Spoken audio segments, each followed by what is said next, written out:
ما كان محمد أبا أحد من رجالكم ولكن رسول الله وخاتم النبيين.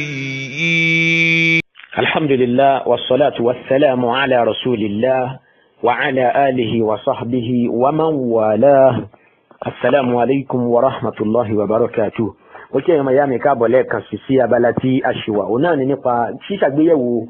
àṣírí owó Ghulam Ahmad Al-Qadiani, Ànábì ìjọ Ahmadiyya, tí wọ́n ní tí gbogbo àlùmọ̀ Muhammad sallallahu alaihi wasallam bá kọ̀ jálẹ̀ tí wọ́n bá gbà fún. Gẹ́gẹ́ bí wọ́n ṣe gbà fún Ànábì sallallahu alaihi wasallam. Gẹ́gẹ́ bí pé Ànábì Ọlọ́run, òun náà lòun náà. Tí wọ́n gbà fún gẹ́gẹ́ bí wọ́n ṣe gbà fún gbogbo àwọn Ànábì Ọlọ́run tó ṣíwájú. Kèfèrí òun náà ni gbogbo wọn. Tó bá wù Ahmadiyya ká máa kọ́ ha, tó bá wù wọn ká máa ní àsọ bẹ́ẹ̀ pé àìlójútì kò sí tí ó lè múyàn ṣe, kò sí tí ó lè múyàn nínú ìwà, ṣùgbọ́n àkọọ́lẹ̀ wà fún gbogbo nǹkan insha Allah ta'ala. Ẹni tó bá sì ń ṣe èméjì lórí tí mo sì sọ yẹn náà, ẹ̀yin ẹbẹ̀ lọ́wọ́ mi, ẹni tí ò bá fẹ́ dààmú púpọ̀ pé àfa ẹ̀ sọ pé wọ́n pe àwọn mùsùlùmí ní kéfì, níbo náà tiẹ̀ ti pe mùsùlùmí ní kéfì, ẹni ń ṣépè fáwọn mùsùlùmí náà tiẹ̀ ti ń ṣépè fáwọn mùsùlùmí yẹn insha Allah ta'ala. Màá sọ kódà kó jẹ́ pé bí voice note lásán báyìí ni màá kàn ra send ẹ̀ sí, màá kàn sọ pé ẹ ìwé báyìí page báyìí ìwé báyìí page báyìí ìwé báyìí page báyìí insha Allah ta'ala. Màá ka gbogbo ẹ̀, màá dẹ̀ sọ sí yín létí kóníkálukú wa náà ká ló máa ṣiṣẹ́ yẹn, torí pé eléyìí kò gbọdọ̀ jẹ́ pé mi nìkan náà ni mò ń ṣe. So a tún gbọdọ̀ rí púpọ̀ náà ọmọ ìyá wa náà, mo sì mà pa àwọn ọmọ ìyá wa wọ́n ti ní ọ̀pọ̀lọpọ̀ àwọn ìgbìyànjú tí wọ́n ti ṣe kọ́lọ́n kó bá san wọ́n lẹ́san rẹ̀, torí pé ìmọ̀nàmọ́ ẹ̀dá ènìyàn ó ṣe pàtàkì, ó yẹ kó jẹ wá lógún púpọ̀, ó yẹ kó pàtàkì lọ́kàn wa. Ní ìlú Sialkot tí mo Ghulam Ahmad wà tá a sọ pé ó ti lọ ṣiṣẹ́ tó lọ́dún 4 ń bẹ̀, kí ló gbéṣe ń bẹ̀ gan? Ẹ gbọ́ kí ló gbéṣe ní ibẹ̀? Ẹ jẹ́ ká lọ béèrè lọ́wọ́ àwọn ọmọ ẹ̀ tí wọ́n kọ́tàn ẹ̀ sílẹ̀ nínú tírà Siratul Masihil Maw'ud èyí tí Bashiruddin Mahmud Ahmad kọ. Ẹ wo page 16 níbẹ̀. Bákan náà ẹ tún padà kí ẹ lọ wo page ẹ tẹ̀síwájú kí ẹ wo page 19 náà. So àárín tí ó ṣe níbẹ̀ ní tó ṣe ní Sialkot yẹn àáríkà ń bẹ̀. Nínú kàtà ló ṣe ń bẹ̀ òun náà ni wípé ó wọ àwọn debate kéékèèké kan pẹ̀lú àwọn kan náà, àwọn reference, àwọn missionaries, àwọn Christian missionaries. Kò jù bẹ́ẹ̀ náà lọ. Ìjọ Ahmadiyya sì fan Ghulam Ahmad, wọ́n fan ju tí ó ṣe lọ. Ẹ wo page 16 àti page 19. Page 19 ibẹ̀ yẹn ló ní kan ṣe pẹ̀lú ọ̀rọ̀ nípa iṣẹ́. Page 16 ibẹ̀ lẹ́ẹ̀tì ká debate tán ló ṣe pẹ̀lú ẹnìkan nínú àwọn referent tani ẹ gbà pé Ghulam Ahmad onímọ̀ ni ìmọ̀ bóyá lòdì nìyẹn náà tẹ́lẹ̀ gan. Wa ta'zumu fi ayni as-sagiri sigaruha wa tasghuru fi ayni al-azimi al-azaimu. Abu Tayyib al-Mutanabbi ó ní nǹkan kéékèèké báyìí yóò máa jọ èèyàn kéékèèké lójú. Bẹ́ẹ̀ sì ni ohun ńlá lójú èèyàn ńlá kò ní tó nǹkan. Kò ní tó nǹkan lójú ẹ̀. Hikma pọ̀ nù ọ̀rọ̀ yẹn. Tẹ́bá kúrò nù wé Siratul Masihil Maw'ud tí Bashiruddin Mahmud Ahmad. Ẹ gbà bẹ̀bọ̀ sí Siratul Mahdi tí Bashir Ahmad ọmọ Ghulam Ahmad lòun náà, àbúrò tàkọ́kọ́ yẹn ni, Qamarul Anbiya. Ẹ wo àwọn stories tí mo fẹ́ sọ yìí, ṣàǹpá sọ pé stories by stories nìyẹn, ó nọ́mbà àwọn stories tó mention nínú ìwé yẹn ni. Ẹ wo ìwé Siratul Mahdi, story number 51, story 149, number 150, 129 and 280. Inshallah ta'ala gbogbo tí Ghulam Ahmad ṣe ní Sialkot kí ló ṣẹlẹ̀ ń bẹ̀ àti sọ díẹ̀ nínú ẹ̀. Ẹ ó rí kà ń bẹ̀. Nínú ẹ̀ náà ni pé àfa Ghulam Ahmad ó ṣe ẹ̀zámù láti fi wọ bóyá ó fẹ́ wọ law school ni àbí kí ó fẹ́ kán gbà àwọn síṣẹ́ amòfin. Lànàbí bá fèlè o, ànábì Ghulam, Prophet Ghulam ó fèlè exam. Ẹ̀yà ànábì tó fèlè exam rí. Musa ṣèdánwò kò fèlè, Muhammad ṣèdánwò kò fèlè, Ibrahim ṣèdánwò kò fèlè. Àfá Ghulam ó fèlè ìdánwò èèyàn. Tó yẹ bá ànábì bá tiẹ̀ fèlè ìdánwò Ọlọ́run, á ti mọ̀ pé Ọlọ́run ní lóòótọ́. Ọlọ́run ló lè jẹ́ kó pass. Torí pé kò sẹ́ni tó lè la níbi àdánwò Ọlọ́run àfọlọ́run náà. Ṣùgbọ́n ìdánwò ayé lásán ní Ghulam ṣe, òun náà ló máa fèlè. Wallahu al-musta'an. Lórí ọ̀rọ̀ nípa debate tani Ghulam Ahmad ṣe pẹ̀lú àwọn Christian missionaries nílẹ̀ India àti àwọn tí wọ́n ń gbógun ti ẹ̀sìn Islam nínú àwọn Arya Samaj àwọn Hindus àti bẹ́ẹ̀ bẹ́ẹ̀ lọ gbogbo àwọn tó jẹ́ àwọn ẹlẹ́sìn tí ìjọ Ahmadiyya máa ń sọ lọ́pọ̀lọpọ̀ gbà pé ayé ti bàjẹ́ gan lásìkò Ghulam Ahmad nǹkan ti bàjẹ́ ayé ti polúkúrúmuṣu torí náà lọ́lọ́run ṣe gbé Ghulam Ahmad dìde kó lè máa jẹ́ anabi kẹ́yìn anabi alákọ̀ọ́kọ́ Adam ó sọ̀kalẹ̀ sílẹ̀ India ńgbà tọ́lọ́ ń sọ̀kalẹ̀ nínú àlùjánnà Ghulam Ahmad náà tún wá dìde òun náà tún wá jáde láti ilẹ̀ India abẹ́ẹ̀ rí àṣírí bẹ́ẹ̀ yẹn wallahul musta'an. Ògbó eléyìí àsọgbọnù ni tọ́rọ̀ bá débẹ̀ lẹ́yọ kọ̀ọ̀kan la ó máa yanjú ẹ̀ Yorùbá ní ọ̀kọ̀ọ̀kan la yọsẹ̀ lẹ́kù. Ṣùgbọ́n kí n tó kúrò lábala yìí ẹ jẹ́ kí a gbọ́ ọ̀rọ̀ tí Dr. Tìmẹ́yìn sọ nípa wípé Ghulam Ahmad lẹ́ni àkọ́kọ́ tó kọ́ fún àwọn Christian lésì nípa àìjí Ọlọ́run Ànábì Ìsá àti wípé kìí ṣe ọmọ Ọlọ́run ìkan náà ànábì Ọlọ́run tó rán wá sí ayé ni wọ́n ní Ghulam Ahmad lẹ́ni àkọ́kọ́ tí ó kọ́kọ́ ń ṣègbésẹ̀ yẹn nínú àlùmọ̀ Muhammad sallallahu alayhi wa sallam ẹ jẹ́ kí a gbọ́n tí dókítà Tìmẹ́yìn sọ. Ghulam Ahmad alayhi salam ó ní Ànábì Ìsá alayhi salatu wa salam ó ní kìí ṣe Ọlọ́run kìí ṣọmọ Ọlọ́run ẹ ṣáà mọ̀ pé Ahmadiyya ló kọ́kọ́ bẹ̀rẹ̀ sí ṣàlàyé pé ló bẹ̀rẹ̀ sí tú àṣírí àwọn Nasara lábẹ́ kọ́mọ̀ yìí ọ̀pọ̀lọpọ̀ ìfi ọ̀rọ̀ wí ọ̀rọ̀ ọ̀pọ̀lọpọ̀ debate lábẹ́ máa máa ń ṣe pẹ̀lú àwọn Gẹ̀ẹ́sì àwọn àpá Gẹ̀ẹ́sì lórílẹ̀-èdè India ọ̀pọ̀lọpọ̀ ìwé ni wọ́n fi ṣe tí wọ́n ti tún sí bí òyìnbó tẹ́ lè ríra tí wọ́n fi ń sọ pé àníṣẹ́ Ànábì Ìsá alayhi salam kí ìṣọ́ Ọlọ́run kìí sí ìṣọmọ Ọlọ́run.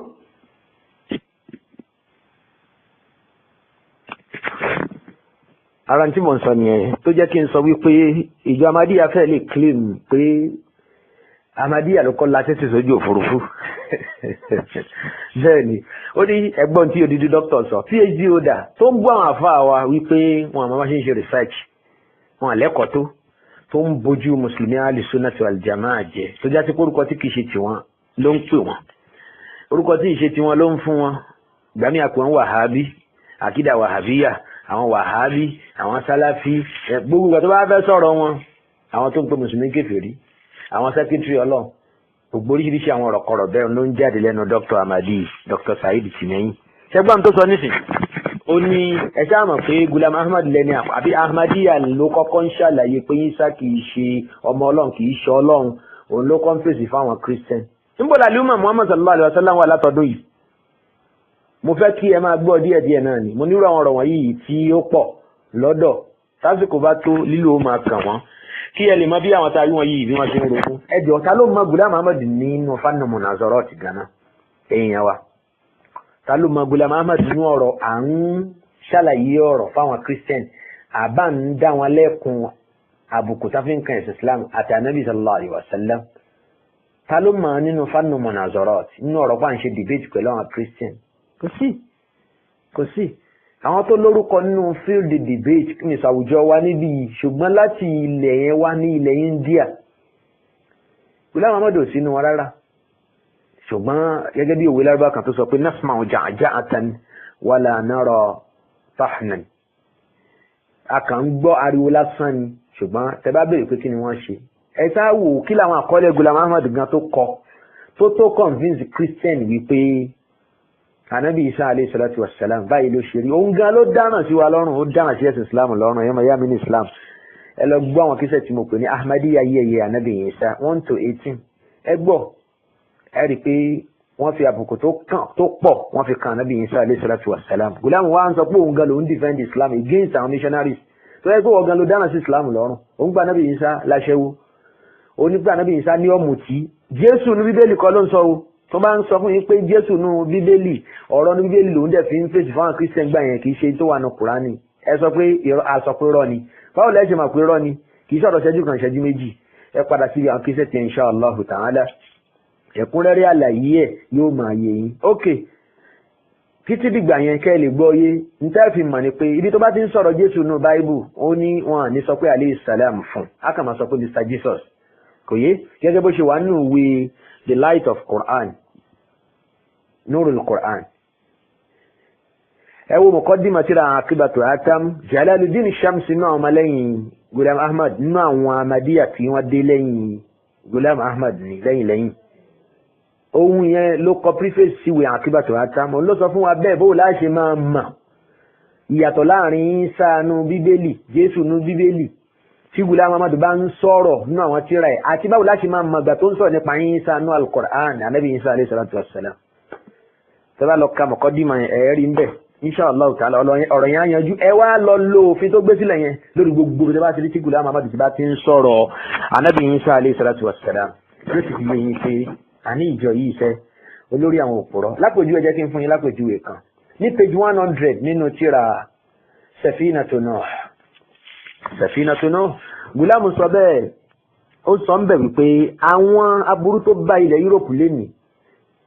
nínú àwọn àjàkálẹ̀ àrùn tó ń jà lọ́dọ̀ wọn ó ní ń tì torí wípé Ìsá ọmọ Maryam máa ń mọtí ni pé àtòrí gbó fi ń ṣoògùn fi ń wáwó sàbíkẹ́ ó bá lọ́dọ̀ àwọn baba ńlá ẹ̀ náà nílùú náà bá bẹ̀rẹ̀ sí ní mutí lọ ló ń ta nǹkan ara lọ ó lára Yúróòpù káṣà lénìí làwọn náà ṣe bẹ̀rẹ̀ sí ní mutí lọ tí wá bàgbé ṣe ayé wọn débi tó bàjẹ́ inna lillahi wa inna ilayhi raji'un ẹ lọ́wọ́ bẹ̀yẹn ìgbà tí wọ́n dárúkọ Ìsá ṣó sọ pé alayhi salam àbí kò sọ bẹ́ẹ̀ ẹ̀yàn mọ̀ yàwá ní ẹ̀sìn Islam ẹ lọ kíyèsí dáadáa so torí náà nǹkan ìjọ Ahmadiyya ní àwọn ọ̀nà àtàwọn ẹgbẹ́ ọgbọ́n ẹ̀wẹ́ tí wọ́n fi máa ń jiyàn dá ọ̀rọ̀ rú mẹ́ni tí ò bá máa kíkà tó wà náà tíra wọn kò gbọ́dọ̀ jẹ́mi àti yín máa tó bá pamọ́ fún wa wọn àdákẹ́wò ẹ̀yìn àwa o ìdí tá à ṣe dákẹ́ ni pé wàláhì wọn àyè gbìyànjú ṣe bẹ́ẹ̀ sì ni ewúrẹ́ kọ́ náà fẹ́ amadize àgùntàn àbáwọn ẹran ní kára kọ́ ni wọ́n fẹ́ amadize àwa mùsùlùmí yìí náà ni wọ́n fẹ́ sọ di Ahmadiyya yorùbá sì ní kò hun ni tí ò bá yé dóyè ká ni kò yẹ kéèyàn fi ilẹ̀ lọ́sùn o a gbọ́dọ̀ fi iná sórí òrùlé lọ́sùn kí la ó wá ṣe níjà ajẹ́ pẹ̀lú wọn nítorí ẹ̀ka ṣe náà ni pé àwọn ó gbìyànjú láti gbọ́ òye a wà á gbìyànjú láti jẹ́ káwọn ọmọ wa àwọn mọ̀lẹ́bí wa náà gbọ́ òye abájí ń sọ fún wa pé ẹ má mú kírísítẹ́nì wálé lọ́kọ ẹ̀yin obìnrin àtúnmọ̀dé máa tẹ̀ mọ́ létí pé ẹ ò sì gbọ́dọ̀ mú Ahmadiyya wa gẹ́gẹ́ bí wọ́n ṣe máa sọ sínú ìwé ìrìnnà lọ sí Saudi wípé tó o bá ti jẹ́ mùsùlùmí tó bá lọ jẹ́ kírísítẹ́nì àbí jù má sọ pé ó ń bọ̀ wá sí Saudi Arabia ń bí yìí o mo fẹ́ wá ṣe àjò o má ò sì gbọ́dọ̀ jẹ́ Ahmadi o lè kọ́ jáde bẹ́ẹ̀ pé Ahmadi ni ní Ahmadi muslim ká lè jẹ́ kó wọlé o ní lè lọ ẹ jẹ́ ká máa lé ní burúkú tí wọ́n ń lé yẹn tó ní dókítà ń sọ wípé Saudi Arabia Ahmadiyya wà ń bẹ̀ ká máa nìṣó ń bẹ̀ ká máa wà ń bẹ̀ lọ ibi tí wọ́n bá wà ń bẹ̀ fà wọ́n jáde wọ́n ní mọ́ṣáláṣí àbá wà lábúlé kò kan ní ugbó kan eléyàn méjì mẹ́ta ó lè mẹ́jù bẹ́ẹ̀ náà lọ alóhùn ti gbàgbé ọ̀yẹ́sà lè ṣe ká má rí irú ẹ̀ ṣùgbọ́n ká jáde kí wọ́n practice ẹ̀sìn wọn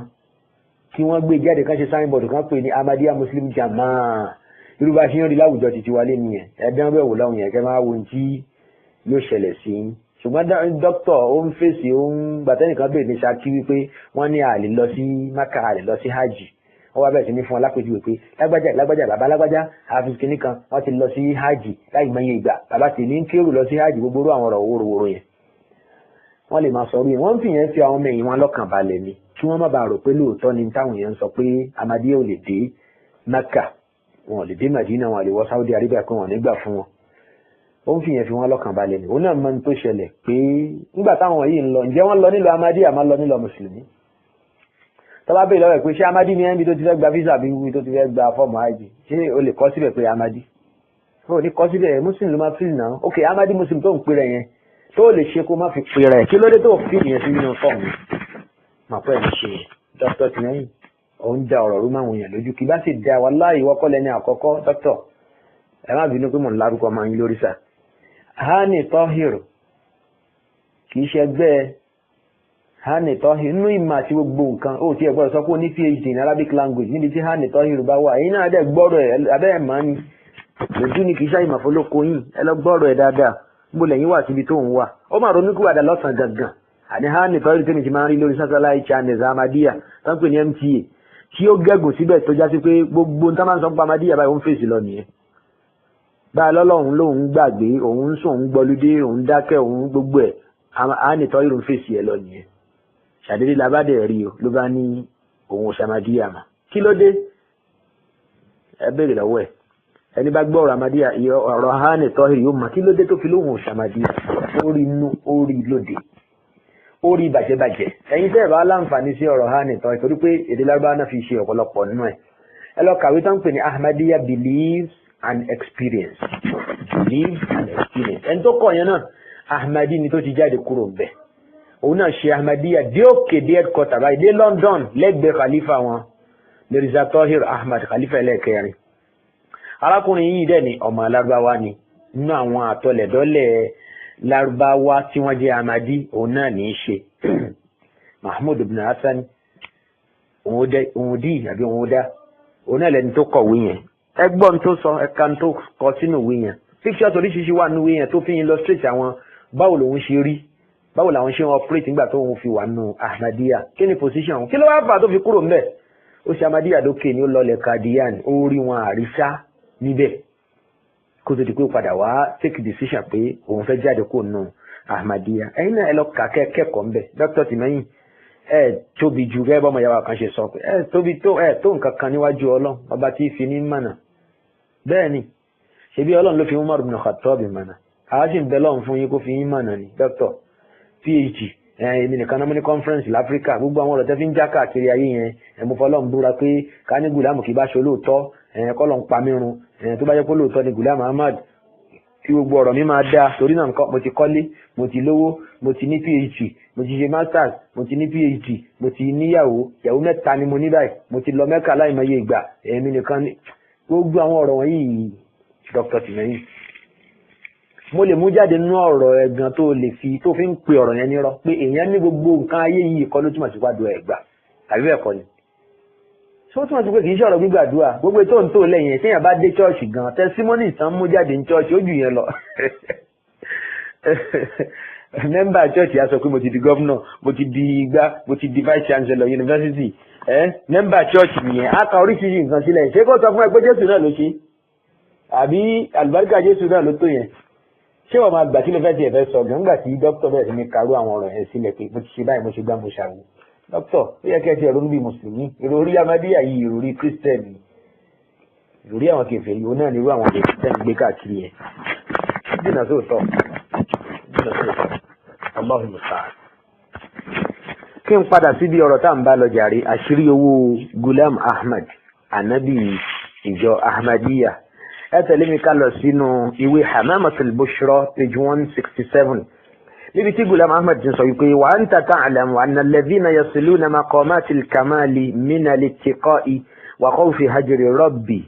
la yabqa lahum hammun wa ihtimamun fi fikri rizqi alladhi huwa hazzul jismi ó ní ṣe ráwọn tán bá ti di ẹni Ọlọ́run tán ti di wòlíì àgbà tán ti súnmọ́ Ọlọ́run púpọ̀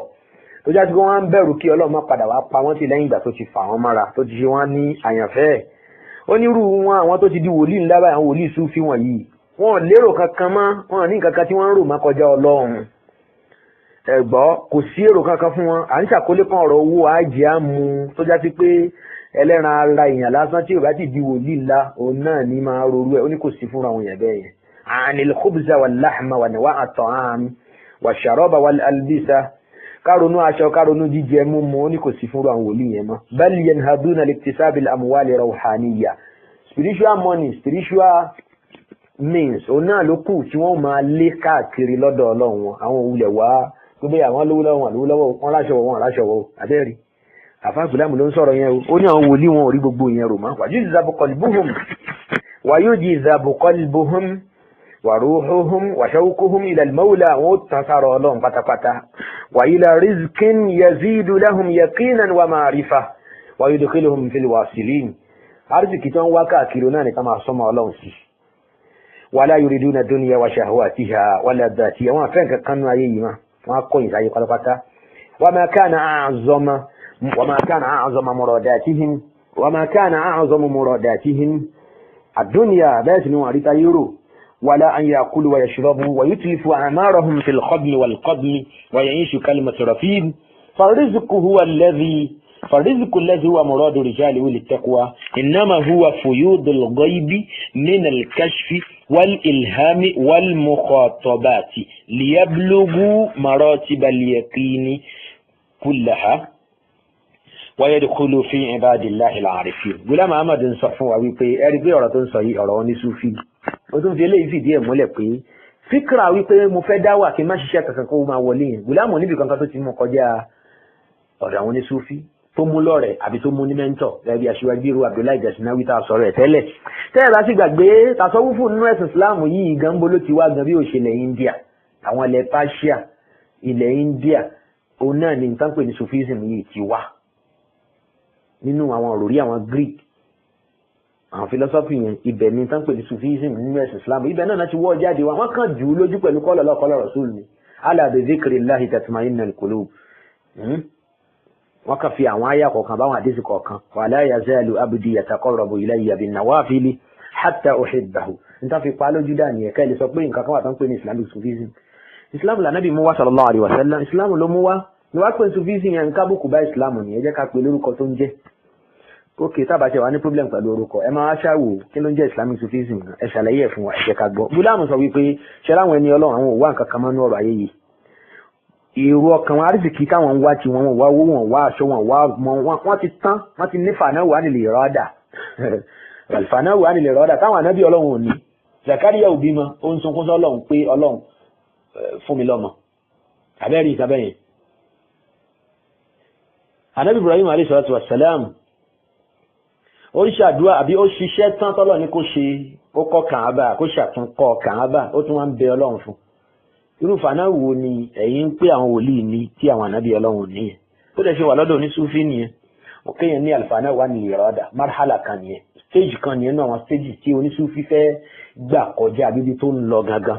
ní pé kó má ti rí nǹkan kan ní òrùmọ́ tí lóye tí ó ní bówó wà lápò kò mà bí olówó kò mà irọ́ nìyẹn ànábì ò kọ́ wa nìyẹn pé jẹ́ kí orí jẹ àti àìríjẹ kó ṣe déédéé níbo nìyẹn wà nọ́ọ̀rọ̀ ànábì sallallahu alaihi wasallam ó ní ká ṣe sùúrù lórí àdánwò ni kò ní kí akúkú mọ́ ayé kúrò lọ́kàn wa pátápátá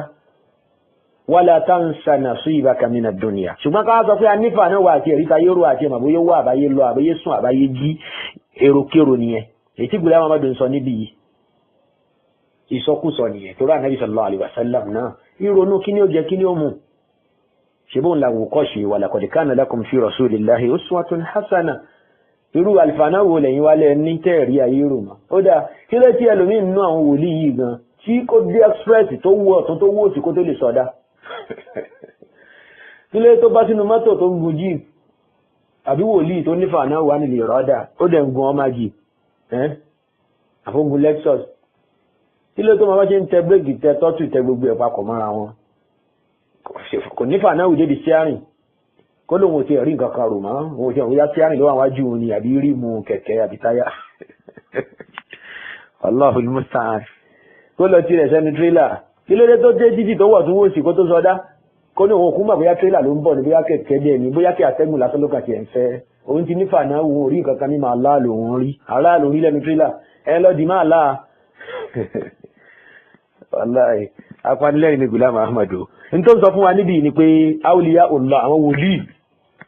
ahlul fana àwọn tá ti nífà náà wọ́n ti tán sára Ọlọ́run láyé sáwọn ẹlẹ́ orísìkì wọ́n ìwá orísìkì káàkiri mọ́ ṣe rí dídí sí Ghulam tó fẹ́ dájókòó nísìn kí wọ́n máa gbé ìṣàkọlẹ̀ wà bá nílé ó tó sọ nìyẹn nínú tírà Hamamatul Bushra page 167.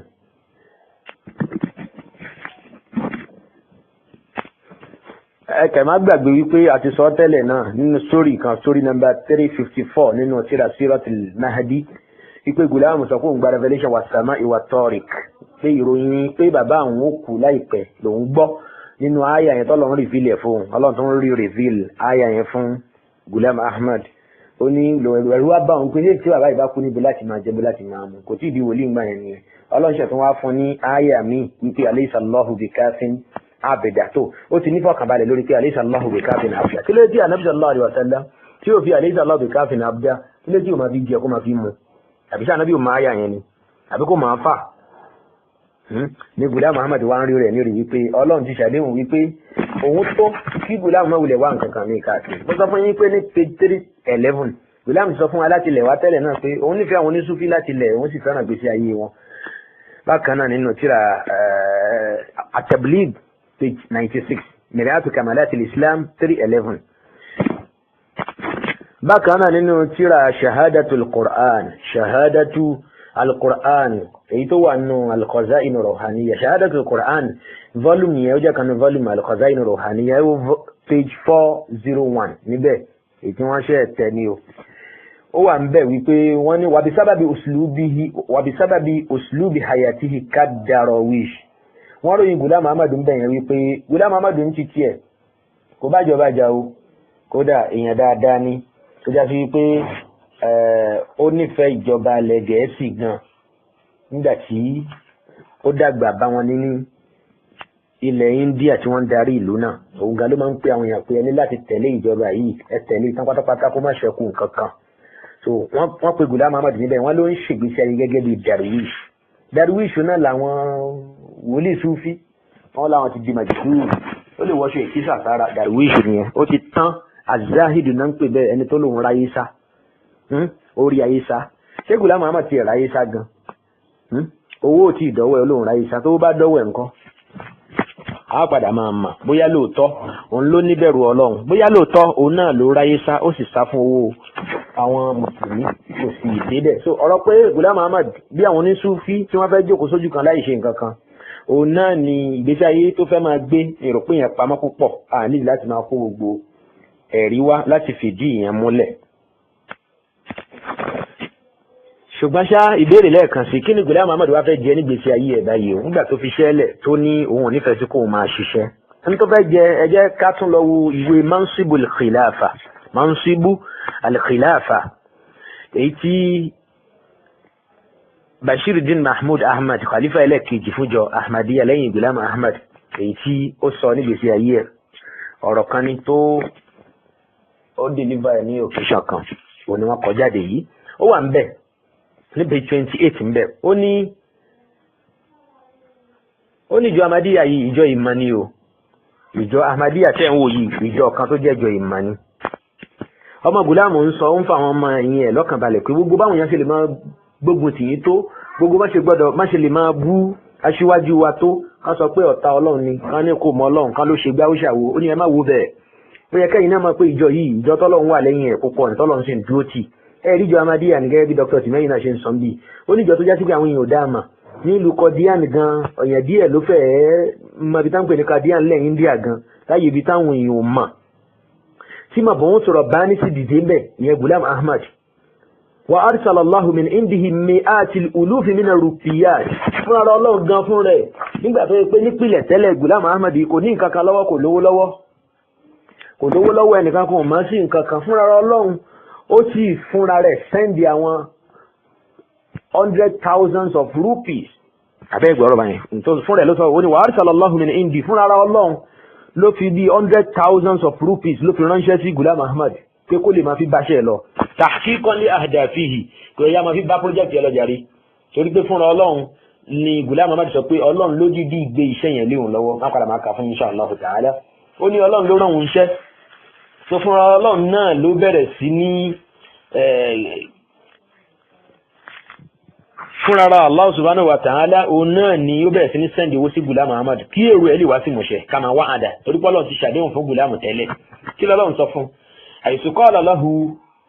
alayhi salam ó ní Ọlọ́run sọ fún Ghulam Ahmad wípé yansuruka rijalun nuhi ilayhim minas sama àwa Allah subhanahu wa ta'ala láti àwọn èèyàn kan nídìí kan pé kama wá gbówó wá fún wa Ghulam Ahmad ṣẹ́rí pé àdúrà tó lọ gbà lọ́dọ̀ Abdullahi al-Ghaznawi wòlíì tá a sọ ń jọ yẹn ní Amritsar ṣẹ̀rí pé wọ́n ládùúgbà yẹn ń wá sí mọ̀ṣẹ́ o ó dá kíyàn ní tawakkulu àfáàyàn bá pé iṣẹ́ náà ó sì dáhùn lóòótọ́ ṣùgbọ́n Ghulam sọ fún apádọ́ àfáàyàn ló gbà lórí òun ó ní Ọlọ́run ló dìdí fún òun ní wáhàyí Ọlọ́run sọ fún òun pé àwọn èèyàn kan ó dìde láti máa wá rìn ẹ̀ lọ́wọ́ àwọn Ọlọ́run la ránṣẹ́ sí wọn láti sánmà àtàwọn kẹ́sẹ́ pé ẹ dìde ó yẹ lọ máa ran òjíṣẹ́ wa lọ́wọ́ òjíṣẹ́ wa Ghulam Ahmad níbi báyìí ọ̀rọ̀ yẹn wà ní tíra lè sèftà فإذا كنت على يقين بأن المهمة التي وكلت لي مهمته سبحانه وتعالى ó ní lópin ìgbà tóun sì mọ̀ wípé iṣẹ́ tọ́lọ́run gbélé òun lọ́wọ́ iṣẹ́ Ọlọ́run ní kì í ṣiṣẹ́ àdájẹ́ tóun dájẹ́ islam atlubha minhu tó lóun kọ́ lòun yíyan ara àwọn tó kọ́ lòun yàn òun bal huwa alladhi ahidaha ilayya Ọlọ́run ló gbéṣẹ́ yẹn kọ́ òun lọ́rùn فلا بد أن يوحي سبحانه إلى الرجال لنصرة كما يوحي في زمن المسيح الموعود ọmọ Ghulam ló ń sọ̀rọ̀ ń bì ó ní gẹ́gẹ́ bí Ọlọ́run ṣe ran bàbá àwọn lọ́wọ́ tó ṣiṣẹ́ náà débi tó lápẹẹrẹ ìgbà tóun náà tún di khalifa jọ Ahmadiyya nísìn òun mọ̀ pé ọlọ́run ó tún máa bá òun máa tẹlifóònù àwọn èèyàn kan ọlọ́run máa bá òun máa fóònù àwọn èèyàn kan máa bá òun tàwọn kan kẹ́sẹ́ ń dì wọ́n àwọn náà máa gba hawatif ohun wọn máa gbọ́ ohun látọ̀dọ̀ lọ́n tó yá ẹ̀dìdè nǹkan náà ó kàn máa sọ sí wọn lọ́kàn àbí létí wípé ó yẹ lọ sí báyìí ẹlọ́run ìjọ Ahmadiyya lọ́wọ́ ẹlọ́run ìjọ kíni lọ́wọ́ Ahmadiyya ẹ máa fi àwọn ọ̀rọ̀ yìí kẹ́ máa fi túra wọn ó ní torí náà ńkọ́ ẹ fọkàn balẹ̀ owó wà láti ibi tí ẹ ti lérò àwọn èèyàn kan kàn máa wà ní bóyá bọ́ra ni wọ́n ní o bóyá ìjànú ni wọ́n ní o bóyá olóṣèlú kan ni wọ́n ní o tí wọ́n ti kówó ìlú jẹ ni o wọ́n kálukú ṣàmà wá fi nǹkan bá kó jọ wọ́n máa fi sin ìjọ Ahmadiyya wọ́n máa fi ran ìjọ yìí lọ́wọ́ wọ́n máa fi ran ìjọ yìí lọ́wọ́. ìgbà tó jẹ́ pé ọlọ́run ló ṣàdéhùn fún Ghulam Ahmad wípé òun ràn ṣe òun ràn àwọn tí ó kọ̀ wá fún gẹ́gẹ́ bí a ṣe kà á nísìn nínú page 28 nínú Mansubul Khilafa orúkọ tíra Bashiruddin Mahmud Ahmad. Ghulam gan fún rẹ̀ náà ṣé bẹ́ẹ̀ náà nílé òótọ́ ṣó kàn ní lọ́kàn kò wá nǹkan kan kò béèrè nǹkan kan lọ́dọ̀ àwọn èèyàn kò ní kí wọ́n mú nǹkan kan wá ó kàn wà náà ni pé ọlọ́run ti lóun ran àwọn tí ó wá ṣe é wá ló bá dákẹ́ jẹ́ rárá kò ṣe yẹn ó náà ń pè àwọn èèyàn ni ó ń sọ fáwọn èèyàn pé ó yẹ ẹ wá o ọ̀nà olówó fi ń gbàgbó lọ wọn á padà máa tẹ̀síwájú lábala yẹn nígbà míì insha Allahu ta'ala. mo bí ọba tí ó ní gbogbo ìmọ̀nà lọ́dọ̀ kí ó bá jogún ẹ̀ fún ìjọ Ahmadiyya kó dáhùn padà sínú ìjọ Ahmad Muhammad sallallahu alayhi wa sallam kó ṣe wọ́n ní mùsùlùmí òdodo kó ṣe wá gbogbo wa ní ọmọ àlìjánná a ó tó láǹfààní insha Allahu ta'ala láti máa tẹ̀síwájú nígbà míì subhanaka Allahumma wa bihamdik ashhadu an la ilaha illa anta astaghfiruka wa atubu ilayk wa salaamu alaykum wa rahmatullahi wa barakatuh.